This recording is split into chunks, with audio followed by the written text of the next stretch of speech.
환영합니다 여러분, 프로젝트 제프입니다. 현재 제 채널에서 재미난 투표가 진행 중인 거 여러분은 알고 계셨나요? 이 커뮤니티 게시글을 어떻게 해야 더 많은 사람들에게 노출할 수 있는 건지 그 방법에 대해서 정확히는 잘 모르겠지만 종종 이렇게 투표를 통해 최대한 많은 분들의 관심사를 파악해보고 그 데이터를 바탕으로 새로운 프로젝트를 제작하는 것도 생각해보고 있으니 여러분의 많은 참여 부탁드리겠습니다. 아무튼 오늘은 일본에서 곧 개봉할 영화인 고질라 -1의 모든 것에 대해 한번 프로젝트 해볼 텐데요. 긴 말 필요 없이 바로 시작해보도록 하겠습니다. 고질라 탄생 70주년 기념작인 고질라 -1은 2차 세계대전이 종전된 1945년 이후를 배경으로 이미 전쟁으로 모든 것이 제로가 된 일본에 고질라까지 나타나게 되면서 마이너스 영역으로 치닫는 스토리를 담고 있었습니다. 2016년에 개봉한 신 고질라가 가장 현대의 배경을 다루고 있었다면 이번 -1은 초대 고질라보다도 더 과거의 이야기를 하고 있었던 것이죠.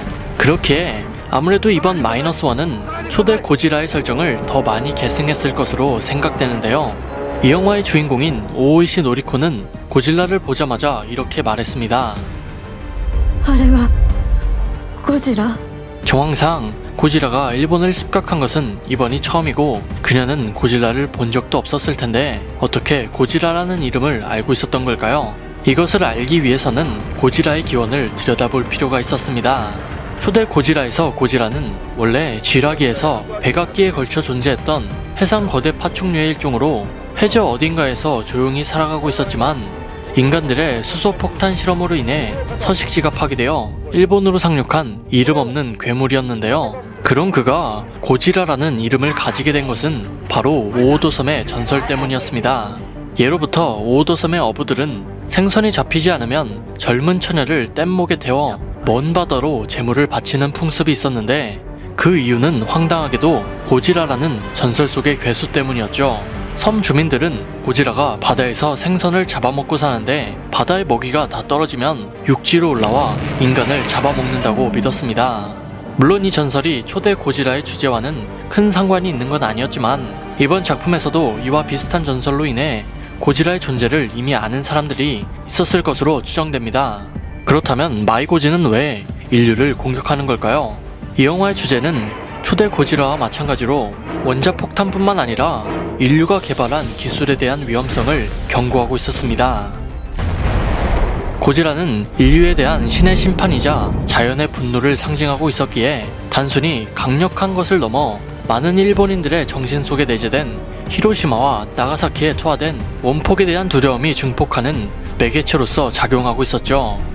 비록 70년에 걸친 세월 동안 고질라의 주제가 항상 같은 것도 아니었고 몬스터버스 시리즈에서는 2대 고질라가 그랬던 것처럼 지구의 수호자로 묘사되기도 했지만 이번 -1은 다시 초심으로 돌아와 일본인들의 뇌중에 남아있는 절대 사라져서는 안되는 2차 세계대전 당시 일본의 광기와 부끄러운 역사를 지적하고 있었습니다. 즉, 이 영화는 패전 국가의 애절한 신파 영화가 될 수 없다는 점과 마이고지의 표정이 어딘가 기괴하고 사이코패스처럼 보이는 것도 일본이 보여줬던 그 시절의 광기를 마이고지 안에 그대로 투영했다고 해석할 수도 있었죠. 마이고지가 가진 힘은 그 시대에 맞게 많이 너프되긴 했지만 사실 그 차이가 무색할 정도로 무시무시한 모습을 잘 보여주고 있었으며 길을 지나가는 과정에서 특별한 목적 없이 피해를 줬던 신 고질라와 다르게 인간을 정확하게 노리고 공격하는 마이고지의 모습은 그야말로 학살이라는 표현이 잘 어울렸습니다. 이번 마이고지의 디자인은 야마자키 타카시 감독이 4D 어트랙션 쇼를 위해 제작했던 고질라 더 라이드 대괴수 정상결전의 고질라에서 몇 가지 부분만 수정을 거쳐 넘어왔으며 특히 산호초 모양의 등 지느러미는 기존 고질라에 비해 훨씬 더 날카로워졌고 두 번째 지느러미는 고질라의 키를 넘어갈 정도로 크다는 특징을 가지고 있었죠. 또한 예고편이 공개될 때부터 마이고지는 유독 커다란 발이 강조되어 왔는데 아무렇지 않게 사람들을 깔아뭉개는 모습과 스톰프 한 번에 지면이 으스러지는 파괴력, 그리고 이미 황폐해진 도시에서도 그의 하반신만 보여줌으로써 발 하나에 모든 공포심을 응집하고 있었습니다. 이렇듯 마이고지의 발이 강조된 연출이 많은 이유는 일본을 절망에 빠뜨리겠다는 감독의 의도에 맞게 희망을 짓밟는다는 의미를 가지고 있었습니다. 이런 고질라를 인간들이 과연 무슨 수로 대적할 수 있을까요? 예고편에서는 고질라와 대적하는 구축함의 모습을 많이 볼 수 있었지만 결국에는 방사열선에 의해 폭발하거나 아니면 날아가거나 별 도움이 되지 않았죠. 게다가 일본은 전쟁 중에 이미 많은 구축함이 수장되었기 때문에 전력으로 싸울 수도 없었을 겁니다.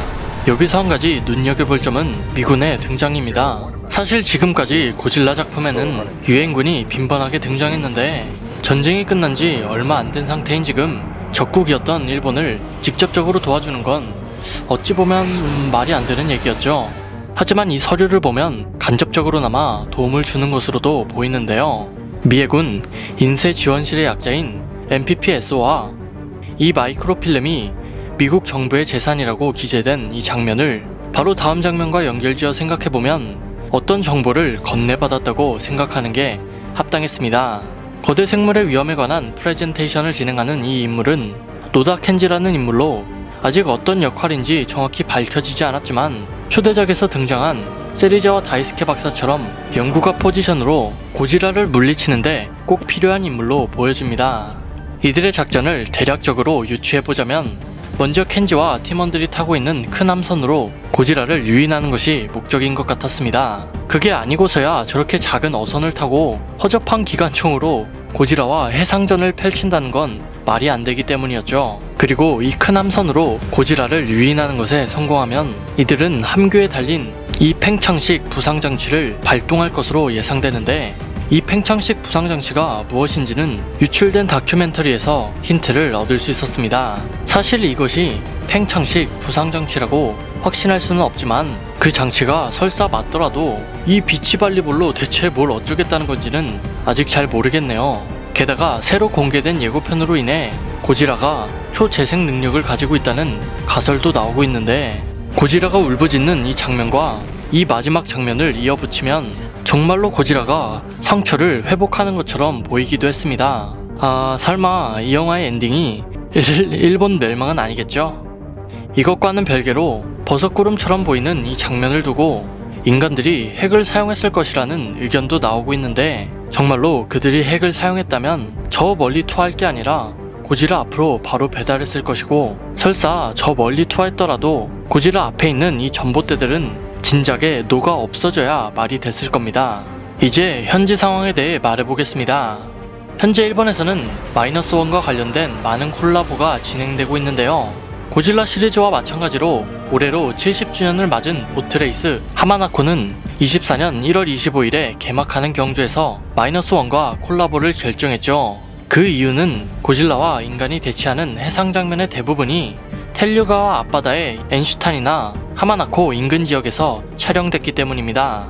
또한 마이너스1은 10월 26일 일본 목욕의 날을 맞이하여 전국의 대중 목욕탕과의 콜라보를 실현시켰는데요. 이 콜라보의 목적은 일본이 자랑하는 오랜 역사와 전통을 가진 고질라와 대중 목욕탕이 힘을 합쳐서 젊은 세대를 중심으로 한 새로운 고객층을 유치하는 것이었습니다. 그리고 이 콜라보의 핵심은 바로 이벤트 기간 동안 일부 대중 목욕탕에서만 판매될 한정판 굿즈에 있었죠. 이외에도 간사이 대학과의 콜라보, 윤해상 리조트와의 콜라보, 오 마이고지 후드집업, 그리고 고질라 에너지 드링크까지. 이건 좀 맛이 궁금한데요. 저도 저걸 마시면 방사열선을 쏠 수 있는 걸까요? 참고로 고질라 마이너스1은 스크린 X 포맷을 지원하는 일본 최초의 영화로 현재 전용 포스터까지 나온 상태이고 당연히 아이맥스로도 개봉을 앞두고 있습니다. 영화관 외부의 마이고지 모델은 기본이고 내부로 들어가면 마이고지가 강조된 홍보 프린팅을 확인할 수 있었죠. 이야, 근데 여기서 역대 고질라 시리즈 포스터가 다닥다닥 붙어있는 걸 보니 확실히 고질라 뽕이 차오르긴 하네요. 마지막으로 개봉일 정보에 대해 이야기를 안 할래야 안 할 수가 없는데 괴수 영화의 저널리즘을 다루는 KDM 공식 트위터에 올라온 게시물에 의하면 미국에 이어 많은 나라들이 12월 1일에 마이너스1 개봉을 앞두고 있고 현재는 독일 전용 포스터까지 나온 상태였죠. 하지만 역시나 한국은 감감무소식인데요. 아무래도 한국에서 괴수물은 환영받지 못하는 장르라 그런가 저를 비롯한 국내 많은 고질라 팬분들께는 참으로 아쉬운 소식인 것 같습니다. 자, 아무튼 오늘은 고질라 -1이 개봉하기 전 모든 것에 대해 한번 프로젝트 해봤는데요. 최근 도쿄 도시네마에서 개최된 월드 프리미어 레드카펫 행사에서 많은 관람객분들이 이 영화에 대해 호평일색을 남긴 만큼 부디 일본에서 대박을 쳐서 하루빨리 한국에서도 개봉할 수 있길 기대해보겠습니다. 여러분의 생각은 어떠신가요? 여러분의 의견을 댓글로 알려주세요. 그리고 이번 영상도 아주 재미지게 보셨다면 구독과 따봉, 종소리까지 한 번씩만 부탁드리겠습니다. 그럼 저는 다음에 더 좋은 영상으로 다시 컴백하겠습니다. 감사합니다.